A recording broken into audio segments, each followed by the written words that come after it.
a lonely mill, a vanished truth, and one clue that changes everything. Welcome to Silent Casebook. I am your host, Sterling. I want to hear from you. Type a quick comment telling me where you're watching from today. Your support keeps this mystery alive. Let's start the story. The town of Saint-Rivière rarely changed. Its streets were quiet even in daylight, the river ran sluggishly past the mill, and the few shops closed as soon as the church bells marked evening. People lived by routine, morning bread, midday market, and early supper. It had been that way for as long as anyone could remember. On a Tuesday morning, shortly after the baker set out his first loaves, children gathered by the edge of the river. Something was caught against the wooden post beneath the abandoned mill.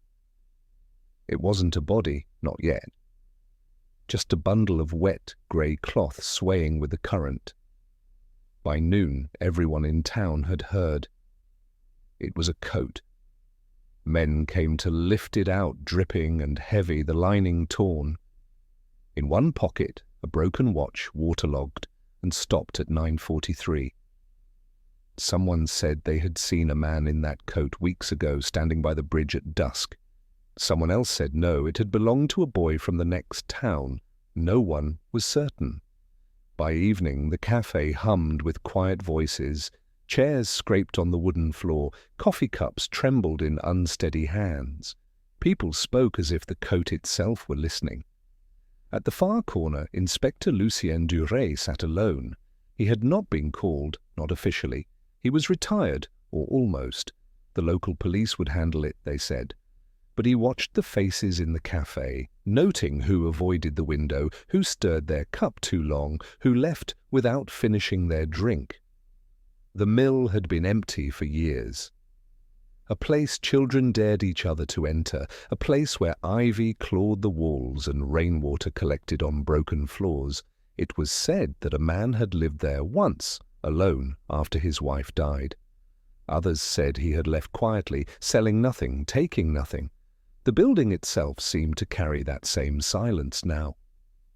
As night fell, the river was cleared, the coat was taken away, the people went home, and the town settled back into its rhythm.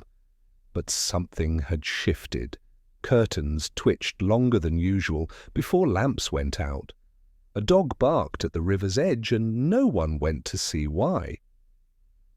Duret remained seated long after the cafe emptied. He could feel the quiet pressure of the town around him, the kind of unease that came not from what they had found, but from the things they would not say. He left without speaking to anyone. On the way home, he paused on the bridge and looked down at the dark water slipping past the mill.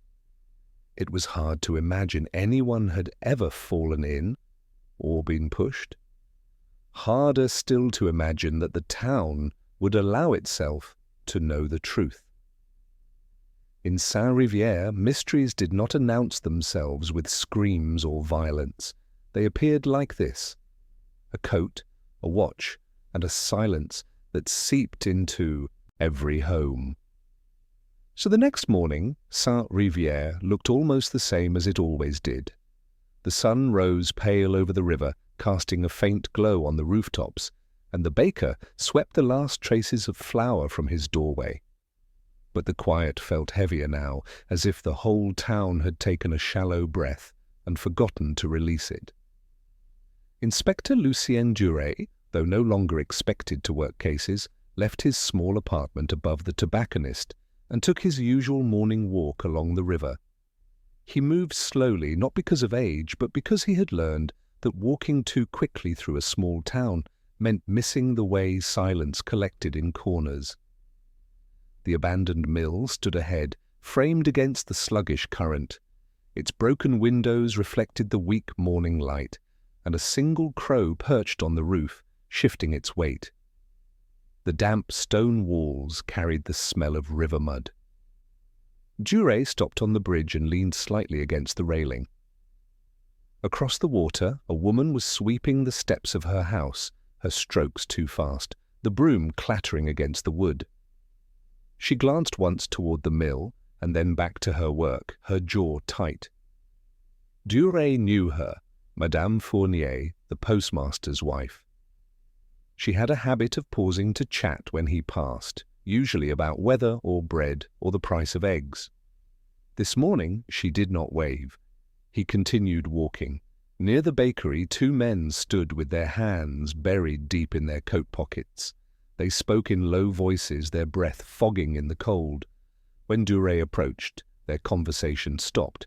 One of them nodded, muttering a soft, "Morning, Inspector," though the title was mostly ceremonial now. "Morning," Duret said, and kept walking. He did not need to ask what they were speaking about. Their averted eyes were enough. At the café, he settled into his usual seat by the window. The café had a way of catching every reflection. The glass showed the river, the mill, the small street that led to the market. Inside, the aroma of bitter coffee and yesterday's bread hung in the air. The owner, Gérard, shuffled over with a pot in one hand. "Same as always?" he asked. Duret nodded. "Please." Gérard poured, glancing toward the window. "Strange business, that coat," he said at last, though his voice was soft enough to make it seem like a passing remark. Duret murmured. He let the man talk if he wanted to. "They say it's from the mill," Gérard continued, his hand tightening on the coffee pot handle. "Or near it, at least. My brother swears he saw a lantern there a week ago, maybe two. Thought it was kids." Duret lifted his cup.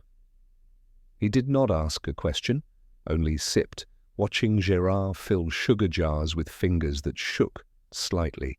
People revealed themselves faster when they felt unchallenged.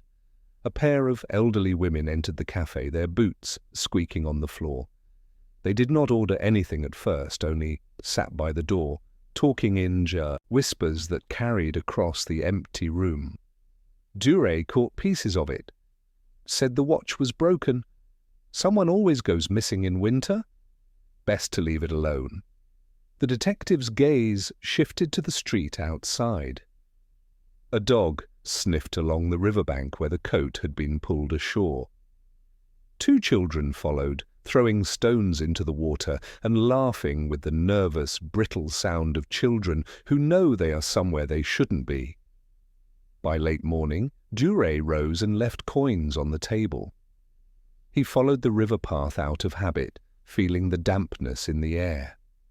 A fisherman sat on an upturned crate, his line slack in the water, his face toward the mill. "Cold morning for it?" Duret said. The man grunted but didn't look at him.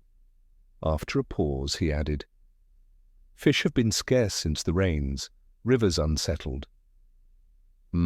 Duret said again. He watched the man's fingers worry at the fishing line, winding and unwinding it as though the movement kept him from saying more. The mill loomed closer now.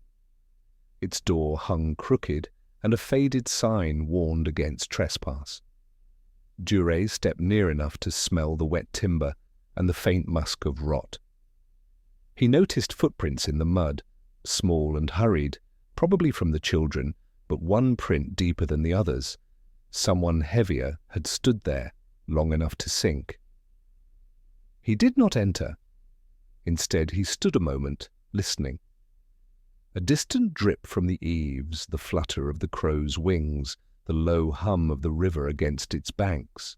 No voice, no clue, nothing that announced itself as important. Yet the place held a weight, the kind that settled in the chest. By early afternoon, Duret wandered toward the market. Life tried to continue. A farmer arranged apples with too much care. The butcher's knife came down in slow, measured strokes. People nodded when they saw him, but didn't stop to chat. He felt their glances against his back after he passed. He bought bread he didn't need and carried it home. On the stairs to his apartment, he paused, hand on the railing, listening to the floor below, where Madame Chevalier was humming as she cooked. The tune faltered when she heard his step, then picked up again, slightly off-key. In his apartment, he placed the bread on the table and sat by the window overlooking the river. Afternoon light dulled to grey. He thought about the coat, the watch, the river's slow pull toward the mill. He thought about how no one had asked if he would investigate and how no one had told him not to. Across the street, a shutter closed. Somewhere in the distance, a door slammed. The town seemed to tighten around its secret. By nightfall, the river disappeared into shadow. Duret watched the mill fade into darkness, its roofline barely visible against the sky. He felt the same quiet pressure he had felt the night before, the weight of things unsaid and the certainty that the town was holding its breath. He leaned back in his chair and let the quiet settle around him. Somewhere deep down, he knew he would go back to the mill. Not tonight, not because anyone asked him to, but because silence, when it lingers long enough, is its own kind of summons. The following morning brought a sky the colour of damp ash, with a mist that clung to the river and softened the outlines of the buildings. The church bell rang at 7, a thin sound that seemed to vanish into the fog. Inspector Lucien Duret rose slowly, feeling the stiffness in his legs, and dressed with the same calm deliberation that had marked all his days since retirement. He brewed coffee in the small tin pot on his stove and drank it, standing by the window. From here he could see the river's sluggish curve and the sharp, dark outline of the abandoned mill. Even blurred by fog, the building drew the eye, its angles slightly off, its emptiness louder than the sound of the water around it. Down below, the town stirred into life. He heard the familiar rhythm of Saint-Riviere's morning, a cart creaking along the cobbled street, a door slamming, the soft call of a milkman. Yet beneath it all ran that low hum of unease, as if the whole town moved carefully, afraid of making too much noise. Duret decided to visit the post office. He had no letters to send, but the post office was a place where news passed quietly, folded into everyday conversation. The building smelled of dust and ink. Madame Fournier, the postmaster's wife, was behind the counter, arranging parcels with unnecessary precision. She looked up when Duret entered and forced a polite smile. "Inspector," she said, her voice lighter than usual. "No letters today?" "Not today," Duret replied, setting his hat on the counter. "Thought I'd see how business is."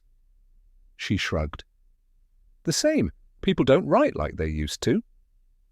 Her hands fluttered over a stack of envelopes aligning the corners, though they were already neat. Duret watched her fingers for a moment. "I passed by the river this morning," he said mildly. Her hands stilled just for a second. "Ah, yes, such a fuss over a coat. A strange thing to find," he said. She hesitated, then returned to her task. "Children talk. They say it's haunted there at the mill. They frighten each other with stories." Duret only nodded. He let the silence fill the space. Often, silence drew out more than questions. Finally, she glanced toward the back room, where her husband was sorting the larger parcels. Her voice dropped slightly. "It was a man's coat, yes?" "Yes." "And, the watch? Did they know whose it was?" Duret shook his head. "Not yet." Her lips pressed together, and for a brief second something passed across her face. Unease, maybe guilt, or simply the discomfort of knowing more than she wished to admit. But she said nothing else. He thanked her and left. In the street, the mist had thinned, and the sun broke through in weak patches. Duret walked toward the edge of town where the Fournier house stood near the river. The garden was bare for the season, but a single chair leaned against the wall, its legs muddy as if it had been moved recently. He paused, studying the marks in the soil and the way the chair faced the water. Someone had been sitting there, watching the river. He felt the faint stir of suspicion, though not the kind that demanded arrests or accusations. It was the quieter kind, the recognition of human worry pressed into ordinary routines. A few streets over, he saw Henri Marceau, the town's carpenter, loading planks into a small cart. Henri was a wide-shouldered man with a beard that was more grey than black. He nodded to Duret but did not smile. "Busy morning?" Duret said, stopping a few paces away. Henri grunted. "Repairs for the mill road. Mayor says the rain washed out part of the path." "The mill road?" Duret asked. Henri hesitated. "Just the path along the river. Children walk there. Safer to keep it even." He bent to adjust the planks, but his hands lingered longer than needed, as if he didn't want to meet Duret's eyes. "You were at the café yesterday?" Duret said. Henri nodded. "Everyone was. You'd think we'd found treasure, the way people whispered." He straightened, squinting toward the river. "It's just a coat." "Coats don't end up in the river by themselves," Duret said softly. Henri shrugged. "Maybe it washed down from upstream. Maybe someone lost it fishing." "Maybe," Duret said. He watched the man's broad back, the way his shoulders stiffened as he lifted the final plank. Duret had known him for years. His manner was usually relaxed, even slow. Today he moved with the precision of someone keeping a rhythm to avoid thinking. In the afternoon, Duret returned to his apartment for a simple lunch, bread and cheese, sliced apples. He ate slowly, staring out at the river, thinking about the chair in the Fournier garden, Henri's careful movements, and the unspoken thing that seemed to hang between every conversation. Around 3 he put on his coat and took the long path along the river toward the mill. He liked the slow approach, the way the town sounds faded, until there was only the water and the occasional bird. The mill loomed silent as ever.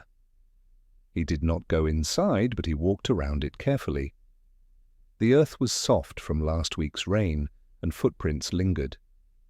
Most were small and quick, likely children.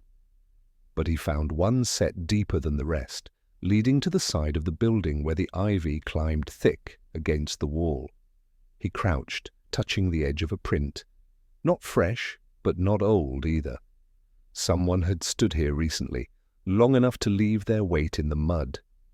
He straightened and let his eyes roam over the mill's windows, the river sliding past, the opposite bank where the Fournier house sat. Quietly, a figure moved behind one of the curtains, Madame Fournier perhaps, then withdrew.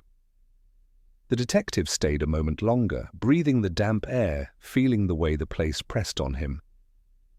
This was no dramatic crime scene, no tableau of violence.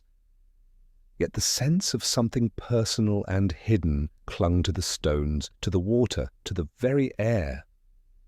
As he turned to walk back, a light drizzle began. The river absorbed the droplets without changing its pace.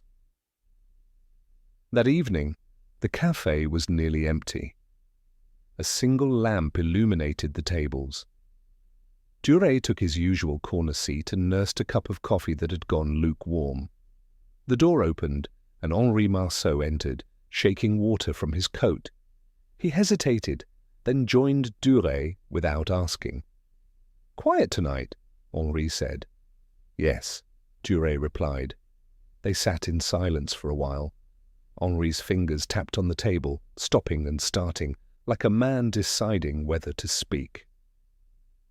"People talk," Henri said finally. "They'll make something out of nothing."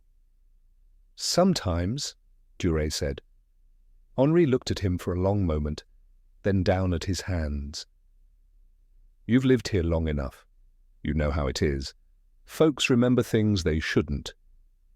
"What sort of things?" Henri's jaw tightened. Old things, best left alone. He rose abruptly, muttering a farewell, and left the cafe. Duret watched him disappear into the drizzle, then leaned back in his chair. Outside, the river reflected a thin slice of moonlight, and the mill stood dark and patient. He felt the town pressing its private shadows inward, as if each household carried a piece of the same secret but feared to hold it up to the light. He sipped the last of his coffee, cool and bitter. It would not be long before one of those shadows stepped out on its own. The next morning was brighter, though the sunlight seemed to sharpen rather than lift the town's unease. It caught on the wet cobblestones, on the pale curtains drawn halfway in windows, and on the river that slid silently past the mill. Inspector Lucien Duret rose at his usual hour, moving with the unhurried rhythm of habit. He shaved, dressed, and stepped out into the cool air, pausing to watch a lone fisherman on the bank. The man's shoulders were hunched, his line barely stirring in the current. Fishing, Duret thought, was often an excuse for silence. He set out toward the market square. His shoes clicked softly against the stones. The town's morning life was modest. A baker arranging loaves in neat rows, a florist trimming stems, 2 boys carrying milk pails. Duret greeted them all with a nod, watching how they moved, how they spoke, or avoided speaking. At the bakery, Madame Roussel greeted him warmly, but with eyes that flicked, almost involuntarily, toward the river. He ordered a small loaf, wrapped in paper, and lingered. "You've heard the talk," she said finally, lowering her voice. "About the coat?" She nodded. "And the watch. People say it belonged to old Monsieur Vasseur. You know him, the one who used to mend nets." "People say many things," Duret said. He leaned on the counter, letting her fill the silence. "He hasn't been seen since last week. He's not young, Inspector. If he went to the river alone—" Her voice trailed off, and she pressed her lips together as if she'd revealed too much. "Thank you," Duret said softly, collecting his bread. He left her with her worry and stepped back into the street.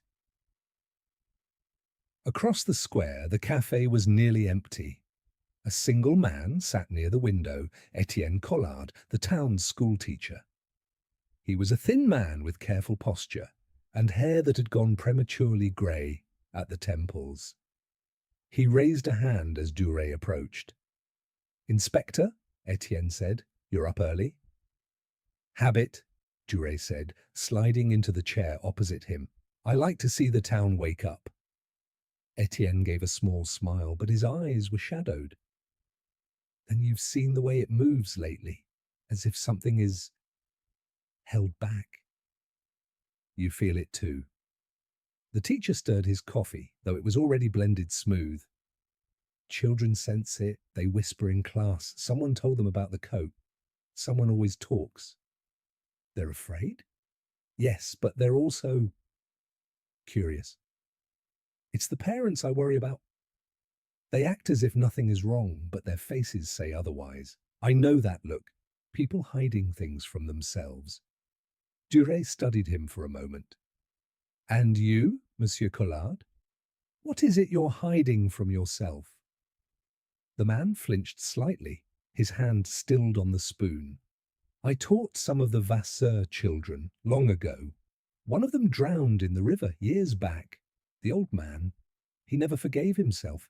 He said he'd watch the water every day just in case the river gave something back." Duret nodded slowly. He did not push further. Conversations like these were seeds. They needed time to grow. By midday, Duret found himself walking along the river path again. The sun had burned away the last of the mist, leaving the water bright but cold-looking. Across the bank, the Fournier house sat quiet, its curtains drawn. He paused near the abandoned mill. The walls, streaked with age, seemed to absorb light rather than reflect it. A single shutter banged softly in the breeze. Duret circled to the back, where yesterday he'd seen the footprints. Today he noticed something new, a half-burned cigarette stub pressed into the damp soil. He crouched, inspecting it. Someone had been here at night, he thought. The mill was a place for secrets, not accidents. That afternoon, Duret visited the Fournier house. Madame Fournier opened the door quickly as if she had been waiting. "Inspector," she said, her hands fluttering at her apron. "Come in, please." The house smelled faintly of boiled cabbage. Higiki followed her into the small parlour, where the lace curtains filtered a grey light. "You've been busy," he said, glancing at the polished surfaces, the neatly stacked magazines. She gave a tight smile. "I like to keep things in order. My husband, he prefers it that way." He nodded, letting the silence grow. Finally, she sat opposite him, her hands clasped tightly. "People talk," she said, echoing Henri from the night before. "They say the coat is a sign that the river is taking its due." "And what do you say?" She hesitated, her fingers twisted in her lap. "I say, someone must know more than they are telling. A coat does not go to the river by itself. And a watch. Well, a watch belongs to someone." Duret leaned back. "Do you know whose watch it is?" Her eyes flicked to the window before she answered. "Number, but—" "If it is Vasseur's, then I suppose we all knew it would come to this one day." The words were soft, almost an admission of inevitability. Duret watched her face, saw the way her jaw tightened as she bit back further words. There was something she wanted to say, but could not. As evening fell, Duret returned home. He lit a small lamp and placed the loaf of bread from the morning on the table, though he was not yet hungry. He sat by the window, watching the last light fade from the river. Across the way he saw Henri Marceau walking toward the mill. The man's silhouette was clear against the dimming sky. He paused by the water, looking down as if expecting something to surface. Then he turned back toward town, his shoulders hunched, a solitary figure moving through the gathering night. Duret leaned back, the chair creaking under his weight. He felt the town closing around its secret, like a hand tightening on an object it could not bear to show. The conversations of the day circled in his mind, the baker's hushed voice, the teacher's quiet guilt, Madame Fournier's half-formed fears.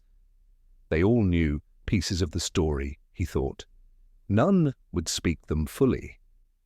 The detective's eyes drifted to the mill, dark now against the river's dull gleam. He had not yet stepped inside. There was no need, not yet. The truth was walking toward him, one cautious conversation at a time. And at night, a soft rain began to fall. In the silence of his apartment, Duret listened to the water on the roof and thought of the cigarette stub, the muddy footprints, and the eyes that had avoided his all day. He sensed that someone, somewhere in this quiet town, was reaching the edge of their own endurance. Words unsaid had a weight, and the air in Saint-Rivière was growing heavier by the day. Tomorrow, he thought, someone would break that silence, or drown in it. The rain that had started in the night lingered into morning, falling in thin, steady lines that softened the edges of Saint-Rivière. Roof tiles gleamed darkly, water ran in quiet streams along the cobblestones, carrying bits of leaves and dirt toward the river. Inspector Lucien Duret rose without haste. He boiled water, made a small pot of coffee, and stood by his window as the town moved under the damp grey light. Across the street, a woman in a blue coat hurried with a basket pressed to her chest. A boy in wooden clogs splashed deliberately in the puddles, despite the scolding, from an unseen parent. It was an ordinary morning, but it carried a strange weight. The rain had not washed away the unease, it had only made it quieter. After his coffee, Georges stepped out into the damp air. His coat absorbed the drizzle quickly, the smell of wet wool rising to meet him. He walked without a clear destination, letting his steps follow the small routines of the town. At the riverbank, the fisherman was gone. Only the pole remained, propped against a rock, as if abandoned in mid-thought. The mill stood across the water, darker now, its reflection trembling in the current. A single gull circled once, then vanished behind the roof. Georges' eyes moved to the path leading away from the water. Two figures approached slowly, Madame Fournier and her eldest daughter, Elise. The girl carried a wicker basket, her head bowed, hair damp with rain. When they reached him, Madame Fournier greeted him softly. "Inspector," she said. Her voice was polite, but thin, like paper starting to tear. "You're out early," he said. "Elise wanted to bring bread to her aunt. She hasn't been sleeping well. The rain, she says she hears voices in it." The girl glanced up briefly, then back to the ground. Georges noticed her small, pale hands tightening on the handle of the basket. "It's only the river," Georges said gently. "It carries every sound through this town." Elise swallowed, but said nothing. As they passed, the girl turned once to glance at the mill, her lips parting slightly in an expression that was closer to fear than curiosity. By midday, the rain had eased, leaving the streets slick and empty. Georges made his way to the small church, where he often found people speaking more freely than they did in their kitchens. Inside, the air was cool and smelled faintly of old wood and candle wax. A man knelt in the back row, Henri Marceau, the same man Georges had seen near the mill the previous night. Georges took a seat 2 pews behind him. He did not speak. He waited. After a long silence, Henri rose, turned, startled to see the inspector. His face was lined with fatigue. "You're here too," Henri said, his voice low. "Only to sit a moment," Georges replied. "The rain keeps people inside. The church is quiet." Henri hesitated, then sat beside him. His hands trembled faintly as he clasped them together. "Do you believe in ghosts, Inspector?" Georges considered the question. "I believe people carry their dead with them. Sometimes that feels like a haunting." Henri nodded slowly. His eyes were fixed on the altar, though his thoughts were far away. "I hear him," Henri said finally. "Vasseur, not with words, but I hear him in the river. In the night, when the wind comes through the mill, it's like he's calling out." "Why would he call to you?" Henri's throat moved as he swallowed. "Because I didn't help him. Because I knew he went to the river every evening, and I thought he liked to be alone." Georges let the silence stretch. Henri shifted on the wooden bench, his gaze sliding toward the floor. "People think the river is quiet," Henri murmured, "but it remembers everything." That afternoon, Georges visited the Vasseur cottage at the edge of town. The house leaned slightly, its shutters hanging unevenly. He knocked. After a long pause, a woman opened the door. She was in her 60s, her shoulders thin beneath a black shawl. "Yes," she said, her voice wary. "Inspector Georges, I'm looking into the matter of the coat found by the mill. May I speak with you?" She stepped aside. The interior was dim, smelling of damp wood and old onions. A single clock ticked slowly on the mantel. "I am Madame Vasseur," she said, gesturing to a chair. "You've come about my husband." Georges nodded. "Has he been home in the last week?" Her hands tightened on the edge of the table. "Number but I knew it was coming. He never forgave himself for Lucien. Lucien? Our son, she said. Her voice cracked slightly, though no tears came. The one the river took. Duret remembered Etienne Collard's words.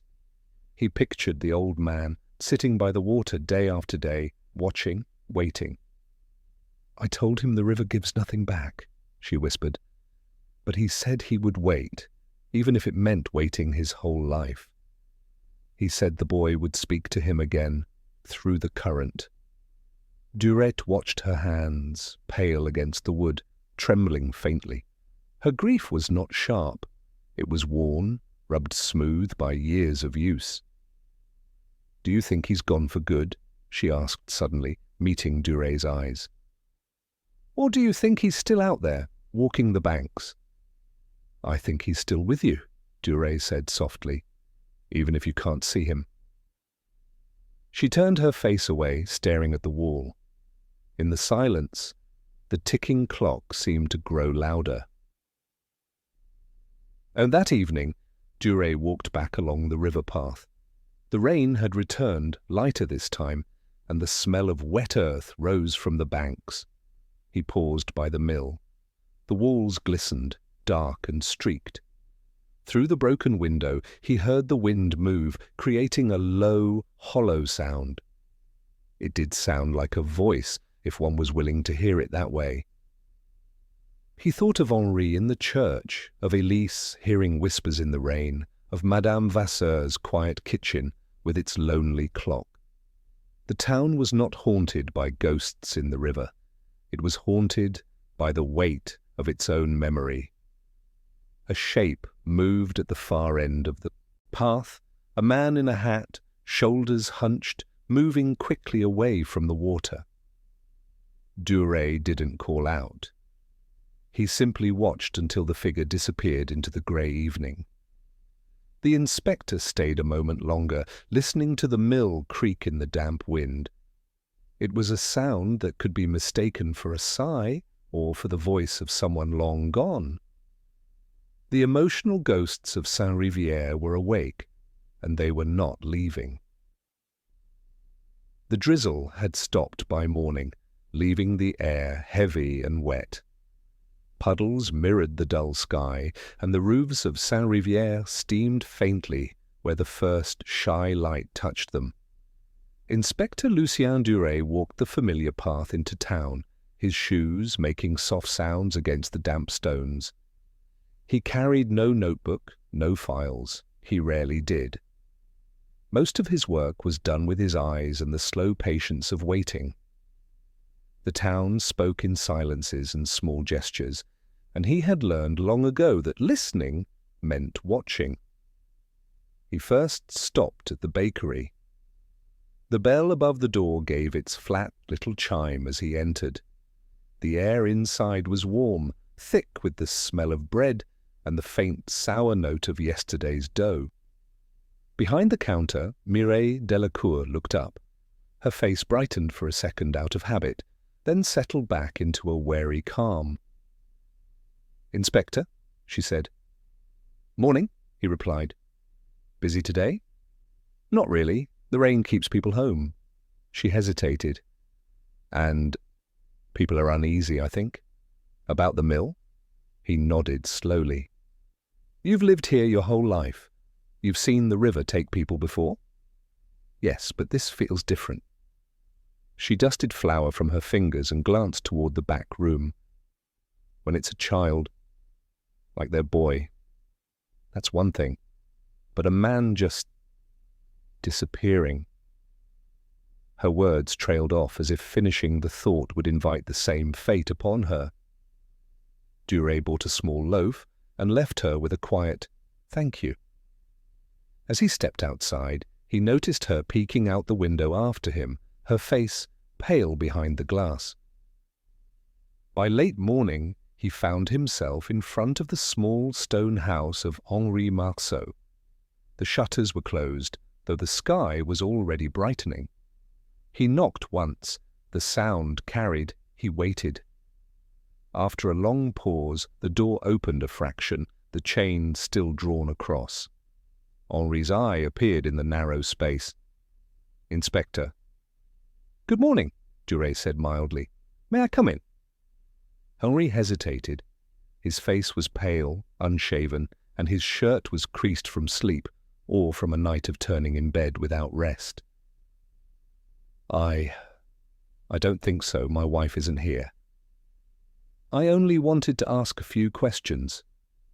"Another time, perhaps." Duret let the silence stretch. Henri shifted his weight behind the door, fingers tightening on the edge.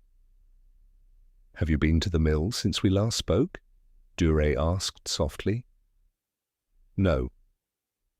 His answer came too quickly. "I have no reason to yet. I saw someone near the water last night, walking quickly away." The eye in the crack flinched. "It wasn't me," Henri muttered. "I haven't left the house. I need to be alone." "Of course," Duret said. He didn't push. He simply inclined his head and stepped back, leaving the man with his chain and his darkened rooms. As he walked away, he felt the weight of that closed door behind him, like the town itself, holding its secrets tight, waiting for someone to listen long enough for them to slip through the cracks. He took the long path past the river before returning to his own rooms. Along the way, he noticed the details that mattered more than any statement. A set of footprints in the damp soil near the mill, fresh enough to suggest someone had lingered at dawn. A wooden crate at the water's edge, overturned, with a scrap of rope tangled around it. A single heron standing in the shallows, unmoving, as though carved from pale stone. The river was quiet, but not still. Its surface held faint ripples from the current, carrying branches, leaves, and the memory of things the town would rather forget. That afternoon, Duret returned to the church. Father Benoit was lighting candles near the altar, his hands steady despite his age. The smell of wax and faint incense clung to the walls. "Inspector," the priest said with a small nod, "you've been walking a great deal these days." "It helps me listen," Duret said. "To God? To the town?" The priest studied him, then returned to his candles. "You know," he said slowly, "a place like this can only hold so many secrets before it begins to feel heavier than stone. People carry their guilt as if it belongs to everyone else." "Do you know whose guilt this is?" The priest's hand paused mid-air, the match hovering over a wick. "I hear confessions, Inspector, but I do not repeat them." "I don't ask you to," Duret said. "I only ask if you think it will break someone before long." The priest's eyes flickered toward the heavy wooden door of the church. "Some doors stay closed until someone no longer has the strength to hold them shut." In the late evening, Duret passed by the Marceau house again. The shutters were still closed, the air inside surely thick with the smell of damp wood and unspoken fear. A single lamp glowed in the window, a small square of yellow light in the encroaching dark. He didn't knock this time. He stood across the street for a few minutes, listening to the quiet. The house seemed to hum with tension, like a string pulled too tight. Somewhere inside, a door creaked faintly. Then silence. He walked on, the night settling over Saint-Rivière like a damp, heavy cloth. Behind him, the house of Henri Marceau remained sealed, its closed door guarding the weight of a secret that could not remain inside forever. As Duret reached his own small apartment and removed his wet coat, he lit the oil lamp and sat by the window watching the street. The town was a collection of shadows and faint yellow glows. In the quiet, he thought of the closed doors, not just the one he had knocked on, but all of them. The bakery where Mireille's words trailed off, the Vasseur cottage with its lonely ticking clock, the houses with their shutters drawn against the river. He knew that eventually one of these doors would open, not by force, but because the guilt behind it would no longer fit in the room. For now, he waited, listening, watching. That night he dreamed of the mill. In the dream, the door to the mill was wide open, swinging in the river wind. Inside was only darkness and the faint smell of wet wood. He took a step forward, and the floor beneath him creaked like a warning. He woke to the sound of rain against the glass, and for a moment he could not tell if the door in his dream had truly opened or if it was still waiting for him in the waking world. The rain returned by morning, soft and persistent, running down the gutters of Saint-Rivière in quiet streams. Inspector Lucien Duret left his apartment without an umbrella, his coat already darkened at the shoulders. He liked the way the rain muted the town, how footsteps softened, how voices seemed to hesitate before crossing the street. Rain gave people excuses to stay inside, to hide. The bakery bell chimed again when he entered. The air was warm and fragrant, the same as every day, but Mireille Delacour didn't lift her eyes at first. When she did, her lips were pressed into a line.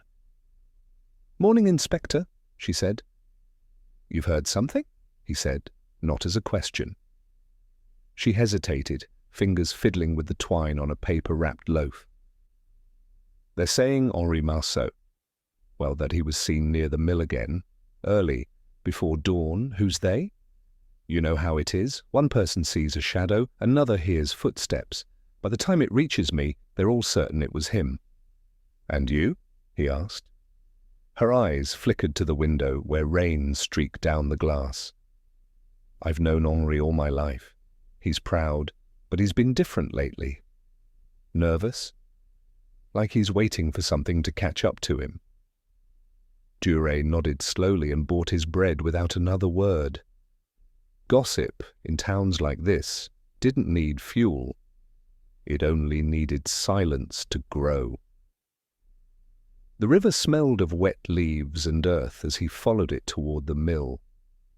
He saw no one on the path, only the heron in the shallows, patient as ever. The abandoned mill stood dark and damp, its wheel long frozen in place. The front door, always latched, was now ajar by an inch, as if someone had forgotten themselves in the rain. Inside, the air was thick with the smell of wet wood and mould. He heard the faint tap of water dripping from a beam. A footprint, just one, pressed into the mud near the threshold. The shape was partial, but large enough to suggest a man's boot. Duret crouched and traced it with his eyes, fresh but already softening from the rain. By late morning, he walked to the small tavern on Rue de la Vigne. The interior was dim, smelling of coffee and damp wool. A few men hunched over tables, and the fire in the corner hissed from the wet logs. Old Gaston, the town's unofficial keeper of rumours, waved him over. "You're late today, Inspector," he said, his voice raspy. "We were just talking about our missing man." "Which version is it today?" Duret asked, sliding onto the bench. "The one where Henri Marceau's the only one fool enough to walk near that cursed mill."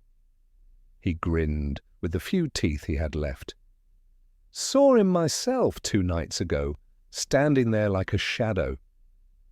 "Did he see you?" Number he was too busy staring at the water, like he'd lost something in it. Gaston leaned closer. "Or thrown something in." The other men murmured their agreement. One shook his head. "He's got the look of someone hiding from his own walls. I told you, a man like that will break sooner or later." Duret didn't answer. He listened until the voices became a low hum, the words themselves less important than the weight they carried. By the time he left, the town had decided quietly, without proof, that Henri Marceau was the man to watch. He took the long road to Henri's house. The shutters were half open this time, When Duret knocked, the door opened after a long pause. Henri's face appeared, drawn, pale and damp with sweat. "Inspector?" His voice was hoarse. "I hear the river has had a visitor," Duret said mildly. "Was it you?" Henry's eyes flickered to the street behind the detective. "People talk?" "They do, but I'm asking you." The man swallowed. I walk sometimes, to clear my head. That's not a crime." "No," Duret said softly. "But the town is beginning to think you know something about what happened at the mill." Henri's hand tightened on the edge of the door. I don't know anything." "Then why does it weigh so heavily on you?" The question hung in the air. Henri's mouth opened, then closed again. His hand slipped from the doorframe as though it had become too heavy to hold. "I can't right now," he said finally, and closed the door. Duret didn't knock again. He walked the street slowly, letting the rain soak into his coat. He passed the church where Father Benoit was sweeping the steps and paused. "Father," he called. The old priest looked up. "Inspector, you look burdened." "The town has chosen its suspect," Duret said. "Ah, Henri." The priest's broom rested against his shoulder. "I had hoped they would be slower to judge, but gossip is like a second river here. It finds its way into every house." "You've spoken to him?" "Yes. He comes late at night sometimes, sits in the back pew, doesn't speak, just stares at the candles. I think he's afraid of something larger than the law." "Shame," Duret said quietly. "Perhaps. Or a memory he can't put down." That evening, the tension in Saint-Rivière felt almost visible. People lingered behind curtains. Conversations paused when Duret walked past. The rain finally stopped, leaving the streets slick with reflections of the lamps. He returned to the mill once more before heading home. The door was closed again, but the mud showed 2 more boot prints near the threshold. The same size, the same slow, deliberate weight. Standing in the damp air, Duret could almost feel the town breathing around him. Henri Marceau had become the shadow everyone feared. Whether guilty or not, the man was now a prisoner of suspicion and of his own locked house. As the night fell, the river whispered its quiet, endless secrets, and somewhere in the darkened streets a man carried the weight of a truth he could no longer hide.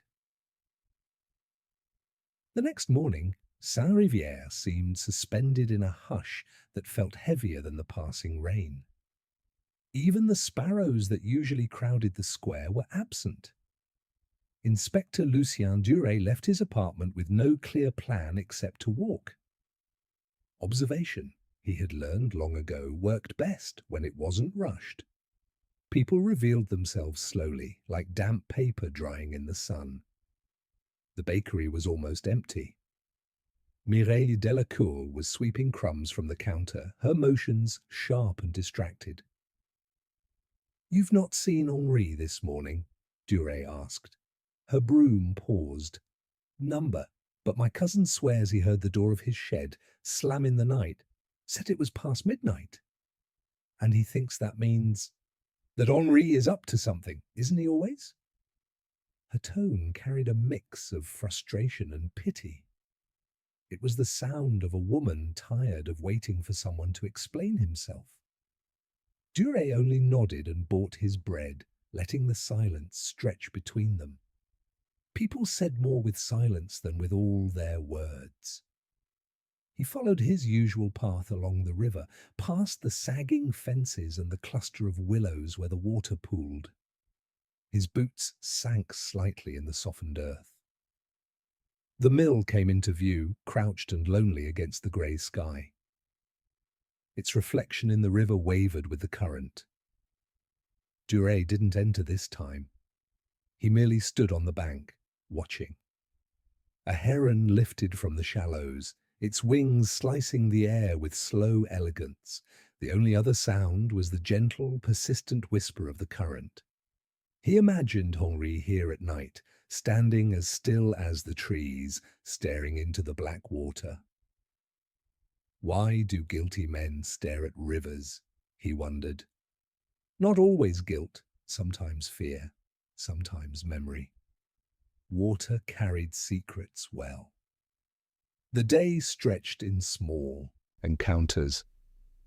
Duret moved through them like a shadow, his presence soft but unmistakable. At the small café on Rue des Tilleuls, he found Madame Verger fussing with her tablecloths, though the tables were already spotless. She brightened when she saw him, but couldn't meet his eyes for long. "They say you spoke to Henri yesterday," she said, placing a cup of coffee before him. "I did." "And?" He seemed restless. Her hand trembled slightly as she adjusted a spoon. "I saw him a week ago just after sunset. He was walking down the path behind the church. He didn't see me, he was talking to himself." "What did he say?" "Only a few words. I didn't mean..." and then something I couldn't hear. She looked relieved, to have given the information away like a weight removed from her chest. And that afternoon, Duret visited the church. Father Benoit was lighting candles near the altar.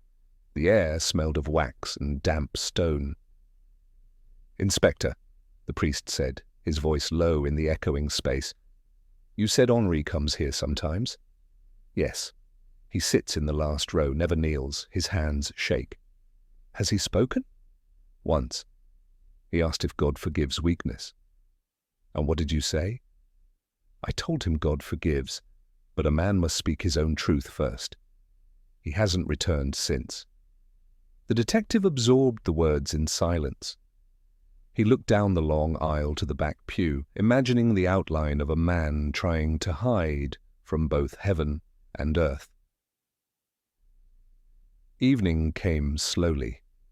The town's lamps flickered on, throwing gold across the slick streets. Duret returned to his apartment, but left the window open, listening to the quiet shuffle of life outside, the creak of shutters, the far-off murmur of voices. He spent the hours thinking, not of evidence, but of faces. Maigret with her tightened lips, Madame Verger with her trembling hands, Father Benoit with his soft sorrow, and Henri Marceau, who seemed to shrink in every retelling, a man cornered by whispers and the weight of his own secrets. Near midnight, the sound of footsteps drew him to the window. Slow, deliberate. He recognized the gate before the figure turned the corner. Henri. The man moved like someone carrying stones in his chest. Duret followed quietly, staying to the shadows. Henri crossed the square, past the closed bakery, and turned down the path toward the river. The night was overcast, the moon only a faint smudge. The detective could hear the river before he could see it, a low murmuring in the dark. Henri reached the mill and stopped. He didn't enter. He simply stood at the edge of the water, shoulders slumped. Minutes passed. The man didn't move.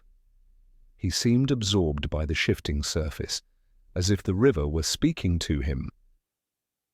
Then Henri crouched, reached into his coat pocket, and drew something out. Small, metallic. He turned it over in his hand before dropping it into the water. The splash was soft, but clear in the night. Duret stayed where he was, letting the man have his moment of privacy. Watching was enough. A single gesture often revealed more than any confession. Back in his apartment, the inspector hung his coat and sat in the dark. He did not light a lamp. He thought of the object sinking into the black water. A key, a trinket, a fragment of gilt disguised as metal. He didn't know. He didn't need to, not yet. In the stillness, the town seemed to hold its breath. Henri Marceau's world was shrinking, and with it, the circle of unspoken truths around Saint-Rivière grew tighter. The next morning broke with a dull, washed-out light that flattened the little town of Saint-Rivière. The rain had stopped, but the air clung damply to the skin. Inspector Lucien Duret rose early, though he hadn't slept well.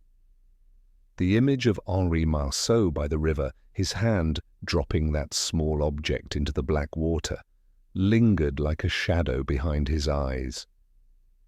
The square was half awake. The butcher dragged his stand outside with a grunt. Children kicked at puddles, their laughter oddly thin in the morning quiet. Duret stepped into the bakery where Mireille Delacour served him his bread. "Busy morning?" he asked, as if the question were casual. She shook her head. "No more than usual, but people are talking again." "About what?" She hesitated. "The old mill. Someone says they saw a light there last night. I told them it was nonsense. No one goes there after dark." Duret nodded, keeping his face neutral. He wondered how many shadows Saint-Rivière could hold before the whole town felt haunted. He left without another word, his loaf of bread under his arm, and walked the familiar path along the river. The mill stood in its usual patient decay, its stone walls streaked with moss and rain. The river lapped at its base, indifferent to whatever had been dropped in it the night before. Duret crouched near the edge, scanning the shallows. The water carried a slow, muddy current, and nothing glittered beneath. He didn't expect to find the object. What mattered was the act itself, the deliberate release, the small ceremony of letting go. It was never just metal. It was a piece of a man's conscience. As he rose, he heard the crunch of gravel behind him. Turning, he found Alain Verger, the grocer's son, standing a few paces away. The young man's hands were buried deep in his jacket pockets, his face pale. "You're up early," Duret said. Alain nodded but didn't step closer. His eyes darted toward the river and then back to the detective. "Inspector, I didn't mean to see anything. I was just walking." Duret's voice remained calm. "See anything where?" "Here, last night." Alain swallowed hard. "I was coming from Lucien's tavern. I saw him. Henri. He wasn't alone." The air between them thickened. Not alone. There was a woman. I couldn't see her face clearly. She wore a dark coat, hood up. They didn't speak loud, but they stood close. Then she walked away toward the road by the cemetery. Duret studied the young man carefully. His story had the tremble of truth, but also of fear, the kind that came from carrying someone else's burden. "Did you tell anyone else?" Alain shook his head. "Number I. I don't want trouble." "You've already found it," Duret said quietly. The day unfolded like a series of soft collisions.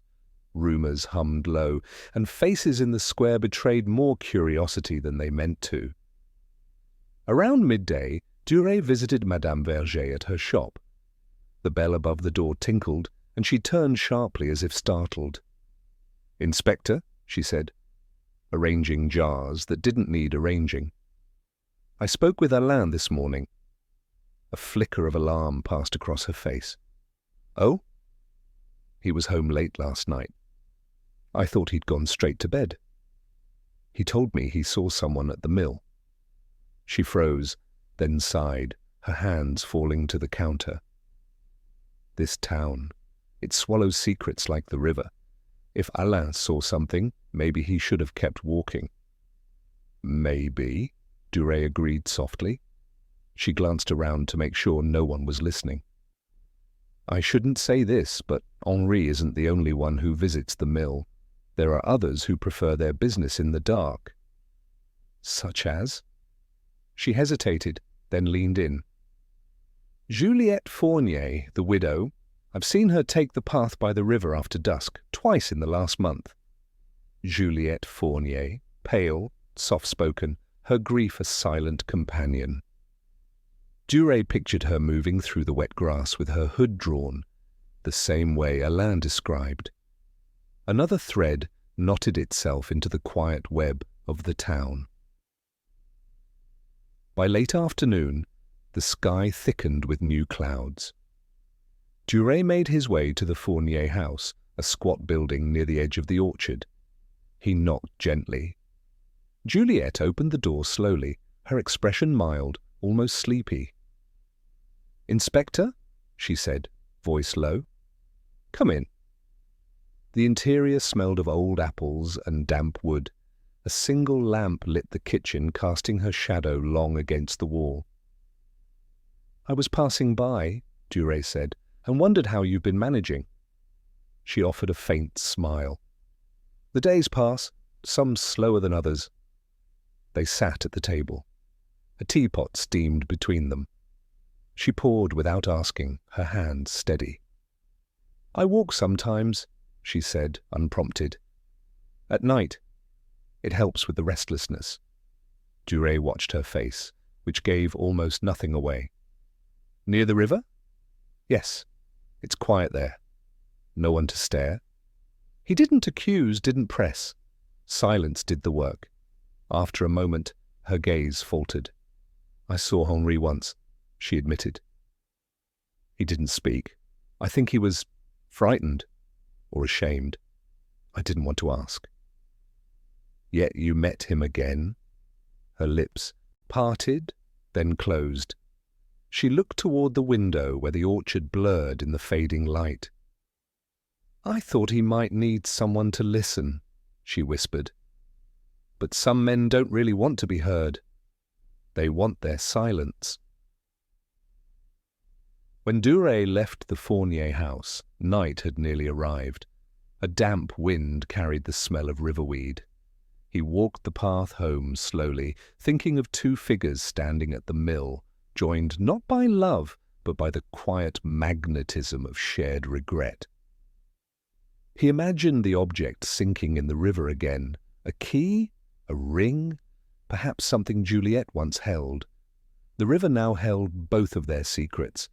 As he reached his apartment, he saw the lamplighter moving through the square, his small flame blinking in the gloom. A dog barked in the distance. Saint-Rivière appeared unchanged, but Duret felt it shifting underfoot. One secret had always been there, the first disappearance, the whispers about the mill. But now a second secret pulsed beneath it, more intimate and fragile. It wasn't about crime anymore, not exactly. It was about two people carrying different weights of guilt drawn together in the shadows. And as he hung his coat and lit his lamp, Duret knew the town would only grow quieter, because the louder the truth became, the more everyone seemed to whisper. Rain returned to Saint-Rivière the next morning, soft and persistent, tapping against shutters and forming rivulets along the narrow streets. The river swelled slightly, carrying twigs and leaves like little confessions toward the wider world. Inspector Lucien Duret sat by his window, the morning untouched except for the faint smell of coffee cooling on the table beside him. He had no official case to pursue, no warrant, no orders. Yet the town's quiet misery seemed to press against the glass, waiting to be acknowledged. Henri Marceau's gaunt face, Juliette Fournier's averted eyes, Alain Verger's trembling voice, all of them circled in his mind like moths seeking a lamp. By mid-morning, the square had begun to stir under the rain. Duret pulled on his coat and stepped outside. Drops clung to his hat brim, cold against his neck. At the corner café, he found Henri Marceau seated alone, his posture collapsed inward. A thin wisp of steam rose from a half-drunk cup of coffee. Henri's eyes were fixed on nothing, or maybe on the wet reflection of himself in the window. Duret entered, nodding to the owner, and approached slowly. "Mind if I join you?" Henri flinched slightly, then gestured to the chair. "It's a free town," he murmured. Duret sat, folding his wet hat in his hands. For a few minutes he said nothing, letting the rhythm of the café fill the space. Clinking cups, soft conversation, rain against glass. "You've been quiet," Duret said at last. Henri's mouth twitched, as if to form a smile, but failed. "Quiet is safer, isn't it?" "Safer for whom?" Henri's gaze flicked toward the street, then back to the rim of his cup. "I'm not sure anymore." There was a long pause. Duret noticed the man's hands, how they opened and closed restlessly against the table. His fingernails were rimmed with dirt, the residue of someone working the riverbank or the wet earth near the mill. Later that afternoon, the detective stopped by the grocer's shop. Alain was stocking shelves, his mother beside him, her movements sharp and economical. Both looked up when Duret entered. "Inspector?" Madame Verger said politely, though her eyes carried tension. "I thought I'd pick up a few things." His tone was easy, but his presence brought a subtle shift to the air. Alain knocked over a jar and muttered an apology, his cheeks colouring. Duret selected a loaf of bread, a jar of honey, and a small tin of tea. He moved slowly, letting the unease rise. When he reached the counter, he placed the items down but didn't hand over the coins right away.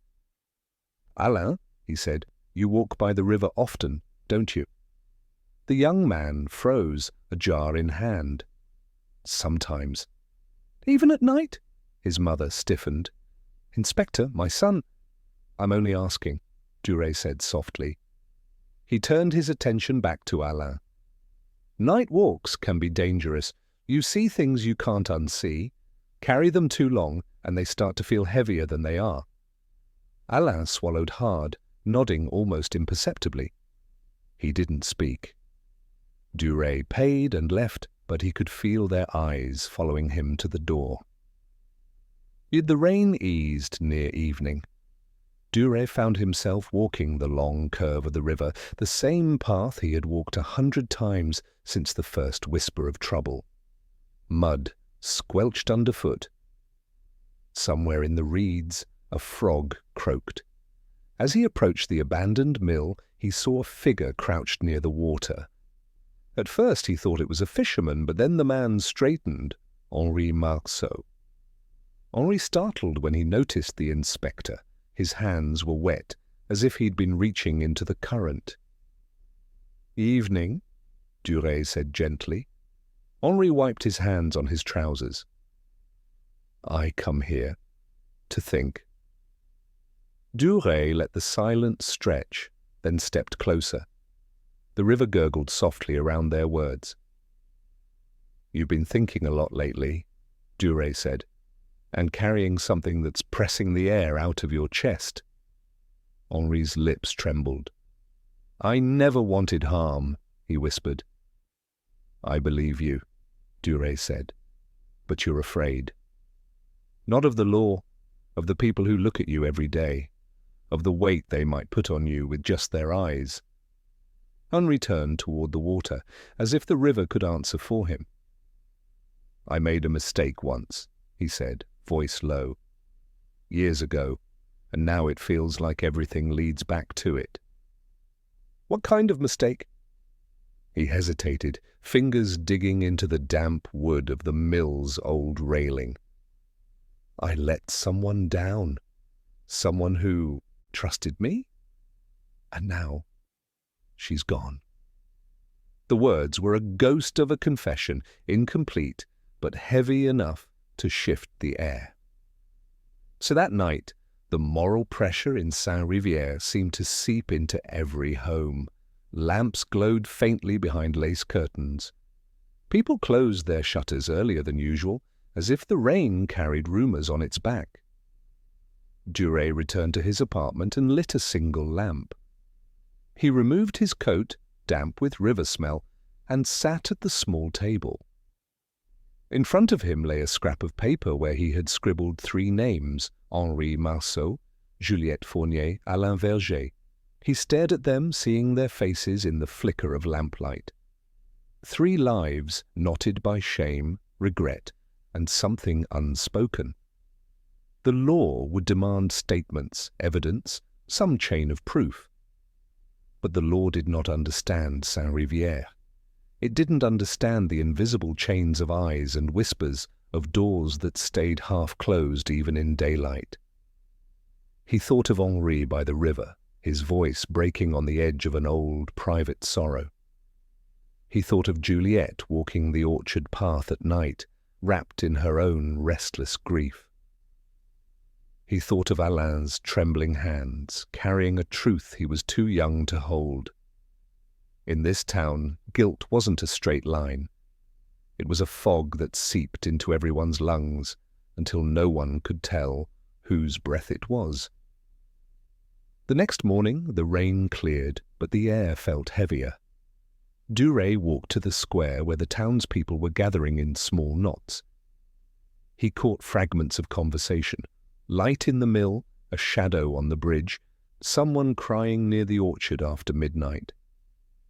Every whisper added weight to the ones already carrying it. And in that weight, Duret could almost hear the inevitable.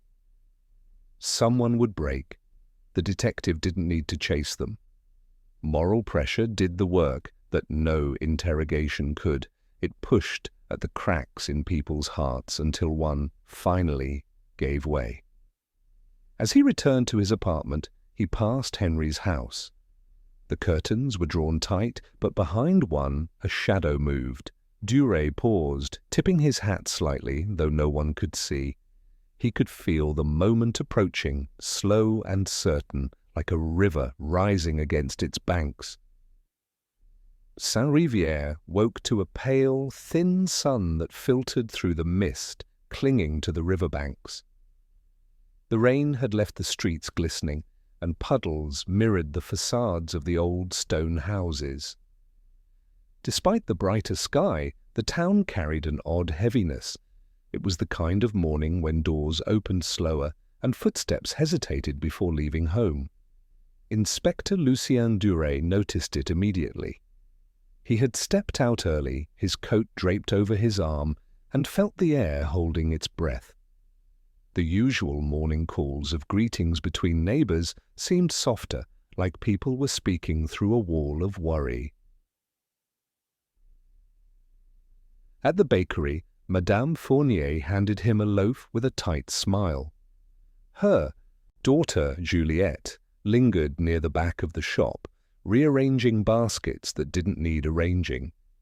She didn't look up. "You've been quiet these last days," Duret said gently. Madame Fournier pressed her lips together.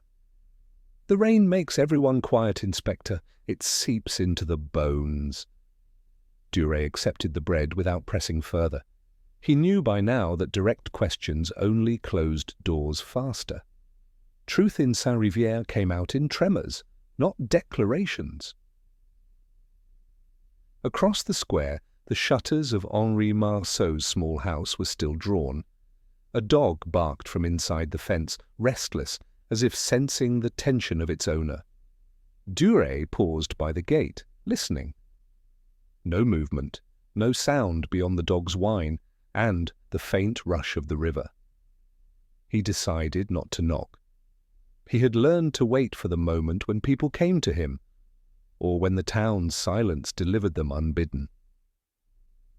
By midday, a ripple of unease passed through the town.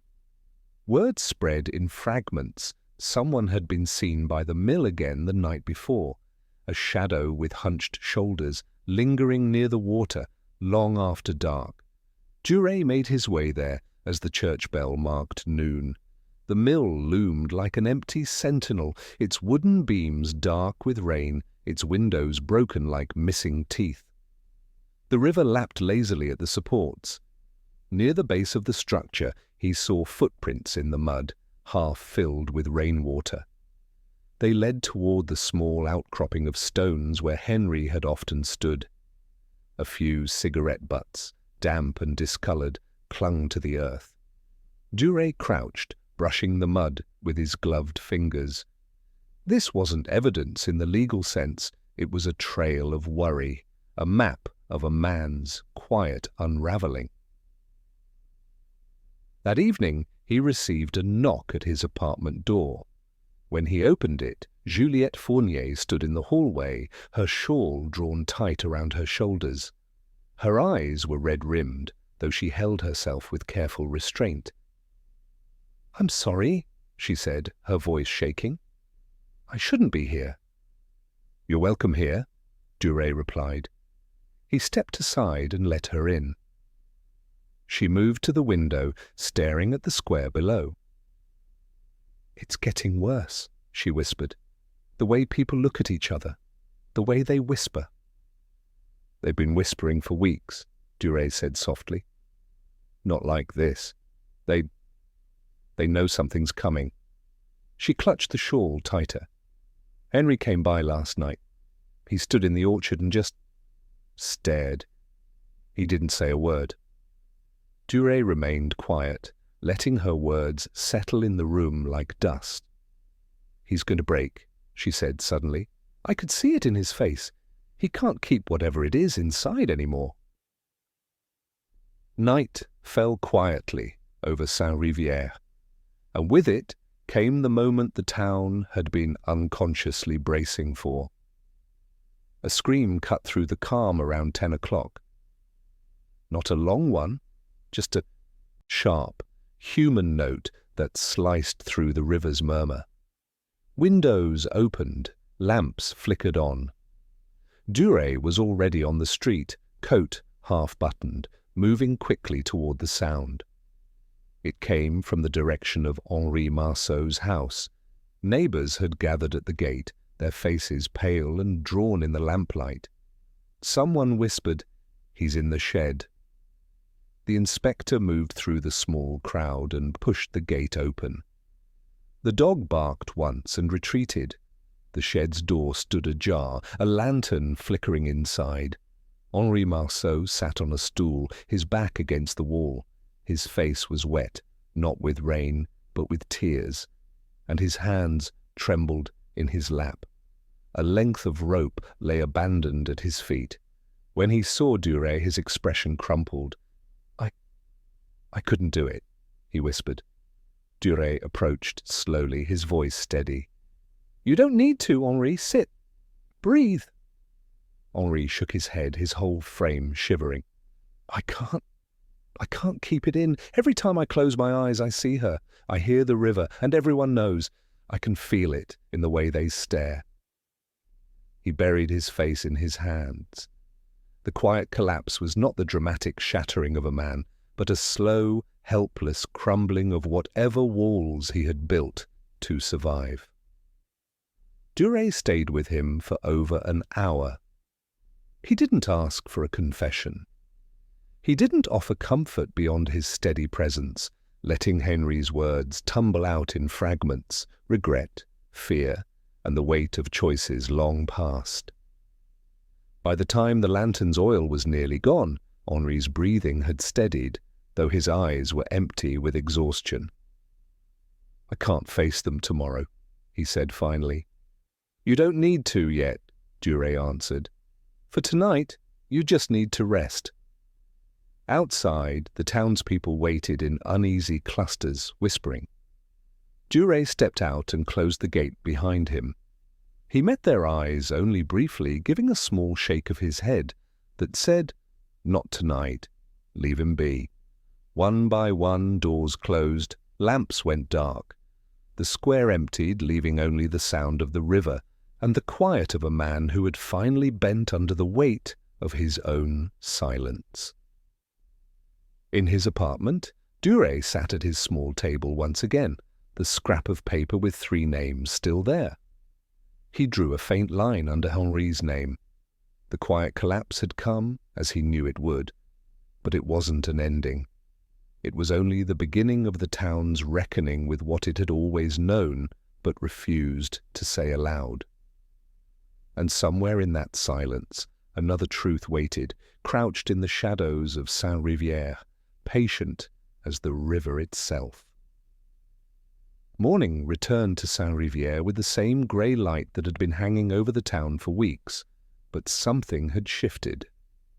The night's whispers had hardened into a story, and stories, once set in the minds of the townspeople, moved with a force of their own. Inspector Lucien Duret awoke to the sound of footsteps on the cobblestones outside his apartment. He listened to the muffled voices, catching fragments through the open window. Poor man, the guilt must have eaten him alive. Henri Marceau, wasn't it? Always seemed a bit off. No surprise, really. The river doesn't keep secrets forever. By the time he stepped out into the square, the story had already formed. It didn't matter that Henri Marceau hadn't said a single incriminating word to anyone beyond his broken whispers. It didn't matter that no one had seen a crime, only a man unravelling under invisible weight. The town needed an ending, and it had chosen one. At the bakery, Madame Fournier slid a loaf toward Duret without meeting his eyes. Her daughter, Juliette, looked hollow, as though she hadn't slept. "They've already decided, haven't they?" Duret asked quietly. Madame Fournier gave a small, tight shrug. "The river doesn't lie." Duret held her gaze for a moment, then left without a word. He knew the meaning behind her comment. It didn't matter what had truly happened.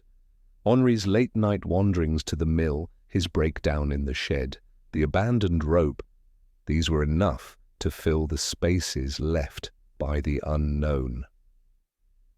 By mid-morning, the town's unspoken agreement became visible. On the notice board outside the church, someone had placed a small bunch of flowers under a simple note: "For the lost and the guilty." The priest, Father Anselme, was speaking softly with two parishioners, his hand moving in small circles as he tried to calm them. Duret lingered just out of earshot, observing. "It's best for everyone," the priest said finally. "The town needs peace. And Henri, he has made his peace, in his way. Peace." Duret felt the words settle like dust in his chest. Peace for the town meant forgetting the uncomfortable details, the fragments of doubt, the silent truths that didn't fit the narrative. Henri Marceau didn't leave his house that day. Through the shutters, Duret caught glimpses of movement, shadows crossing the windows, the faint bark of the dog. In the afternoon, a small procession formed in the square. Not for a funeral, no one had died, but for the ritual of closure the town seemed to need. People carried flowers to the riverbank and left them near the old mill. Some muttered prayers, others simply stood in silence, staring at the water, as if it could absorb the town's guilt and carry it away downstream. Duret stayed at a distance, hands in his pockets. He saw Juliette standing near the water, her face pale, eyes fixed on the current. She glanced over her shoulder once, catching his gaze, then looked away. The ritual wasn't for Henri, it was for them. That evening, a knock came at Duret's door. It was Mayor Broussard, a round man with tired eyes and the careful demeanour of someone used to keeping problems small.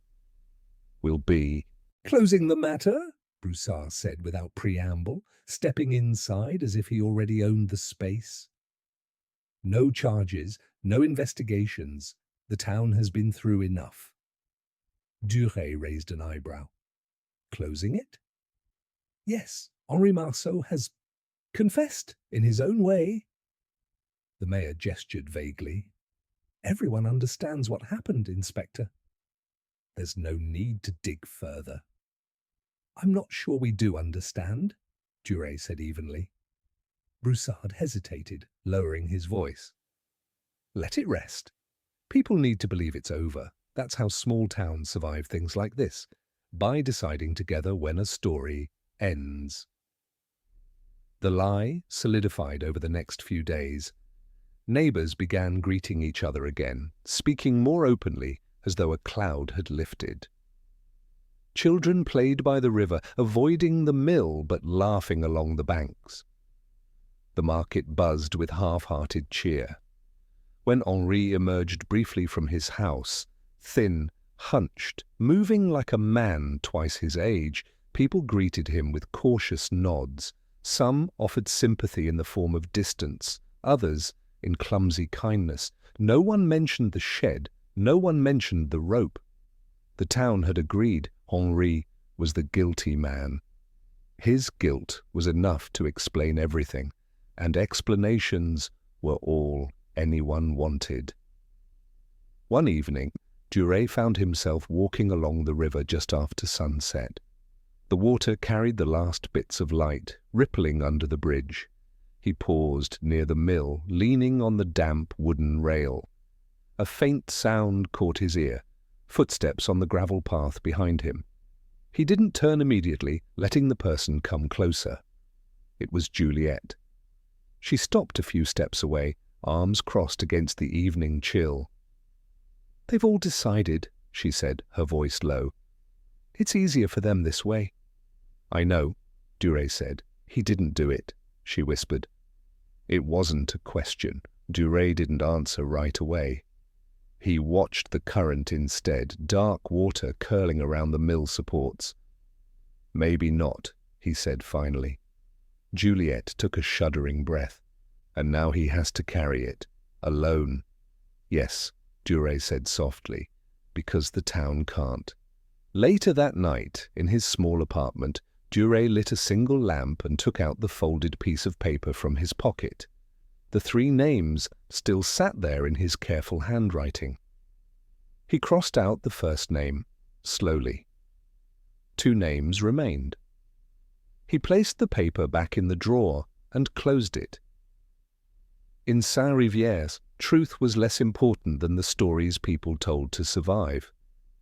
And tonight, the lie was doing its work, smoothing the edges of fear, letting the town sleep. But Duret couldn't sleep. He sat by the window, watching the river in the moonlight and listening to the soft, persistent whisper of water against stone. It sounded like a reminder. The story wasn't over. The morning after the town accepted its version of the truth, Inspector Lucien Duret sat at his small kitchen table, stirring a cup of black coffee that had long gone cold. Outside, the streets of Saint-Rivière seemed quieter than they had in weeks. The market square was half empty, as though the town had collectively exhaled and decided to rest. Duret had not slept well. He had spent the night listening to the slow lap of the river against the stone embankment, the occasional echo of footsteps passing his building, and the distant creak of shutters in the wind. He could almost hear the town's lie breathing, a soft, steady rhythm meant to soothe, not to accuse. Around mid-morning, he made his way to the bakery. Madame Fournier offered him a small smile, hesitant, like a person adjusting to a fragile piece. "Things feel calmer now, don't they?" she said, wrapping a loaf in brown paper. "They do," Duret said. He didn't add that the calm felt like a blanket thrown over something still alive and moving underneath. As he stepped outside, he noticed 2 men repairing a broken shutter across the street, their conversation low and unhurried. They laughed once, the sound almost foreign after the past few weeks. Life, it seemed, was moving forward. Duret's next stop was the Marceau house. He had no official reason to go. His visits were now a matter of personal insistence rather than duty. Henri answered the door after a long pause, his face pale and unshaven, his eyes bloodshot. "Inspector," he said, his voice brittle. "Just a walk," Duret said. "I thought I'd check in." Henri hesitated, then stepped aside. The house smelled faintly of damp wood and stale air. Duret noticed the dog lying on the kitchen floor, tail twitching in its sleep. Henri lowered himself into a chair, his hands trembling slightly as he poured tea that neither of them would drink. "They've stopped looking at me like I'm a ghost," Henri said after a long silence. "That's something, I suppose." "They've decided what they need to believe," Duret said. Henri's laugh was short and bitter. "Belief doesn't change the truth, Inspector." "No," Duret agreed. He studied the man's face, the deep grooves of exhaustion carved into his features. "But it changes how people live with it." Henri nodded slowly. He didn't ask if Duret believed him. Perhaps he already knew. About that evening, Duret attended a small gathering at the café near the bridge. It was not an official meeting, but a ritual of sorts, the town reasserting its sense of normalcy. The café was warm and dim, with the soft hum of conversation and the occasional clink of glasses. Mayor Broussard was there, his round face flushed from wine. He raised a hand when he saw Duret.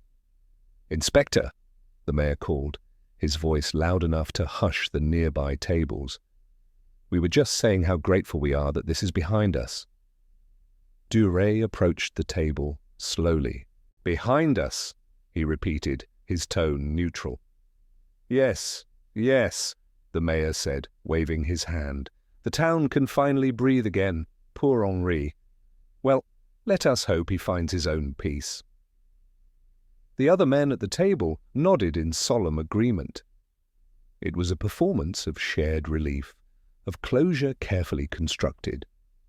Duret felt like an intruder in a theatre where the ending had already been written.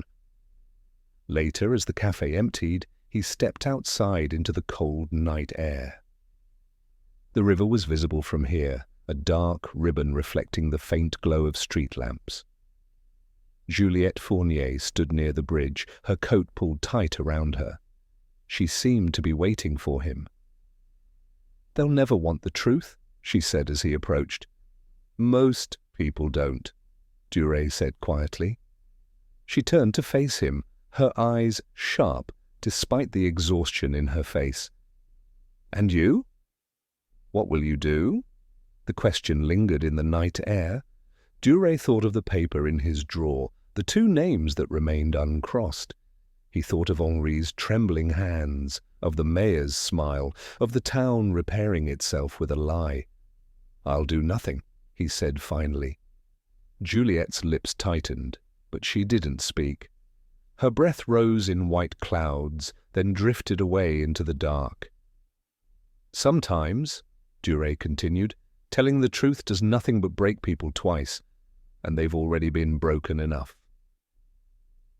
The following days passed in quiet routine. The market returned to its usual chatter, though lower and more careful. Church bells rang on Sunday, and families walked along the river after Mass. Duret watched it all like a man observing a stage play. He made his rounds, spoke to townspeople about trivial things, and let the weight of unspoken truth settle in his chest like silt in the river. Henri Marceau no longer left his house except at dawn or dusk. Duret saw him once from a distance, standing near the old mill with his dog at his side, staring into the water. The detective said nothing. One evening, Duret sat at his window with the lamp off, letting the darkness fill the room. He could hear the distant murmur of the river and the occasional bark of a dog. The town, for all its secrets, was at peace again. On the table beside him lay the folded paper. He opened it and looked at the two names, then folded it again and placed it in his coat pocket. Not for action, only as a reminder. The silence he carried was heavier than any report or testimony he could have written. It was not the silence of defeat, but the silence of a man who understood the limits of truth, The town didn't need him to speak. Henri didn't need him to speak.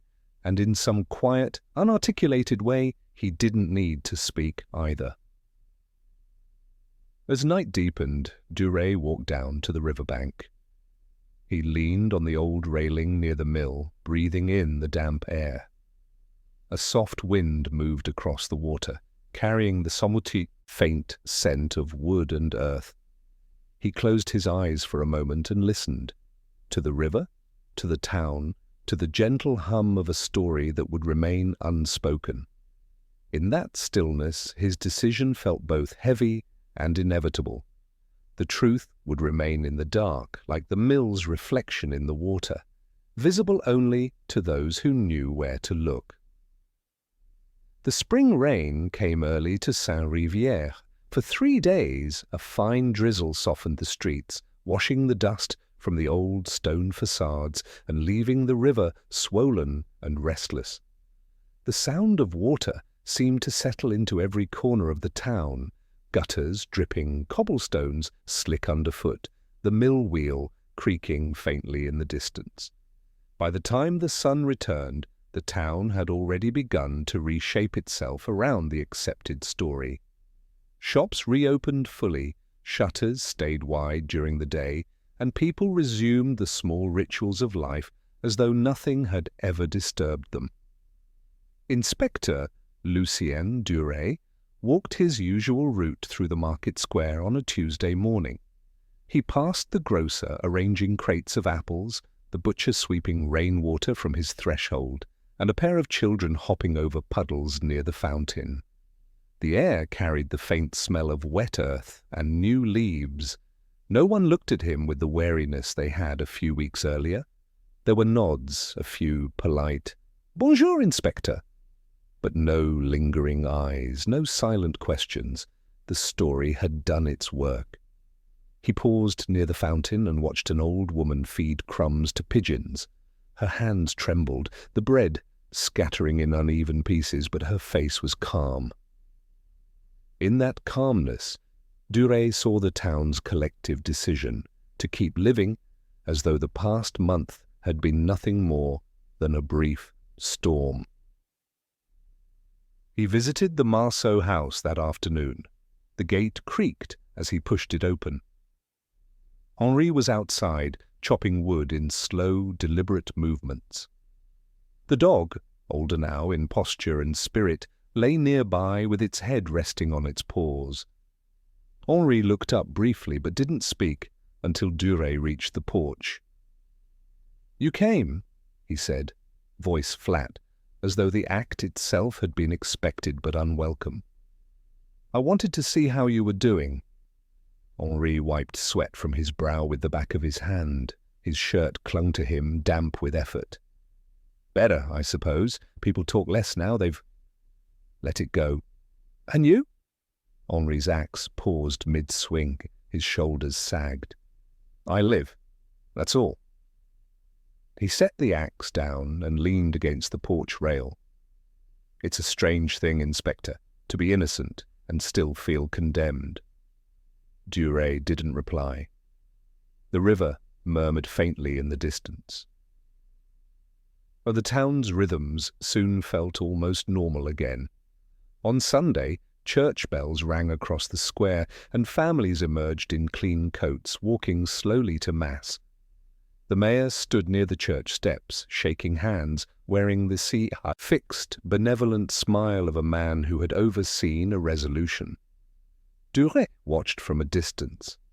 He saw Juliette Fournier among the crowd, her posture stiff, her eyes lowered. She didn't smile or speak much, but she walked in step with the others. She had decided, like the rest of them, to exist inside the new peace. Inside the church, the air was thick with candle smoke. The priest spoke of forgiveness, his voice rising in warm cadences, though no one looked toward the Marceau pew. The family's absence was a quiet weight in the room. And the café by the bridge became lively again in the evenings. Men played cards. The clink of glasses and low laughter floated out into the night. Duret sometimes sat at a corner table, his coat draped over the chair, and listened. The conversations had shifted. They were about fishing, the cost of bread, a cousin's visit from the city. No one spoke of the abandoned mill anymore. Once, as he stirred his coffee, the mayor leaned over from a nearby table. "You've done the town a great service, Inspector, by letting things settle." Duret looked up. "I only observed," he said. "That's often the most important thing," the mayor replied, then raised his glass in a small toast. The remark stayed with Duret as he walked home under the street lamps, his shoes splashing in shallow puddles. He wondered if silence was truly a service, or simply an act of surrender. As spring deepened, signs of renewal crept in. Children fished by the riverbanks, their laughter echoing against the stone walls. Women planted flowers in window boxes, bursts of yellow and red against the grey streets. The bakery filled the air with the scent of warm bread again. And yet, in quiet moments, the town felt altered. The abandoned mill stood dark against the sky, its wheel unmoving. Duret passed it often on his evening walks. Sometimes he saw Henri there at dusk, standing near the water, a solitary figure leaning on the railing. They never spoke during these encounters. The detective would pause a few steps away, listening to the river and the wind before moving on. One evening, Duret received a letter with no return address. Inside was a single line written in a careful, slightly shaky hand.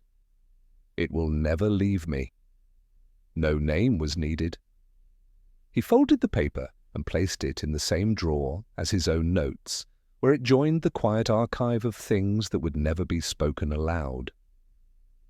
That night he dreamt of the mill. In the dream, the wheel turned slowly in the river, creaking and dripping, but the windows were empty, black squares staring out at him. He awoke to the sound of rain against his shutters.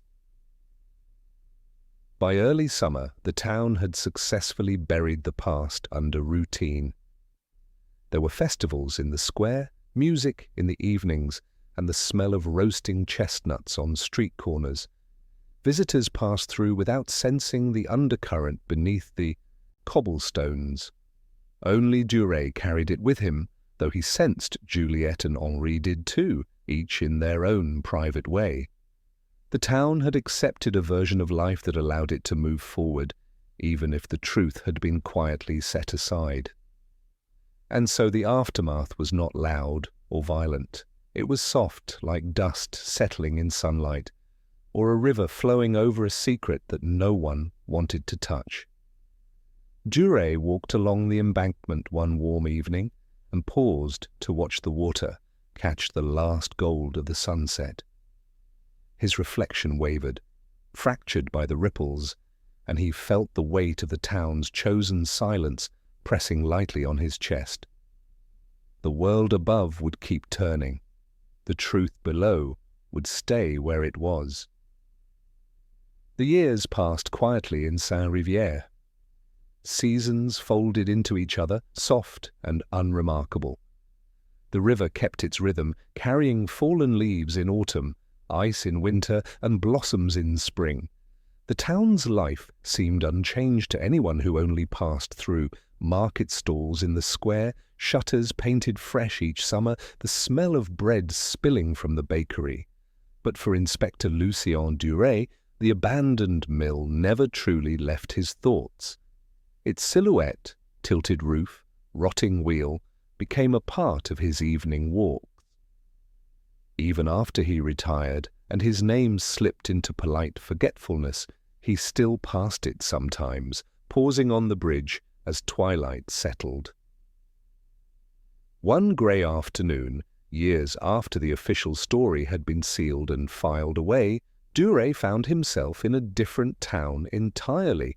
He had been invited to visit his nephew who lived in the city, and he spent his hours wandering unfamiliar streets, leaning on his cane, his steps measured. It was in a small cafe tucked between a tailor's shop and a shuttered bookstore that the past returned to him. He had chosen a corner table, his habit by long practice, and ordered coffee.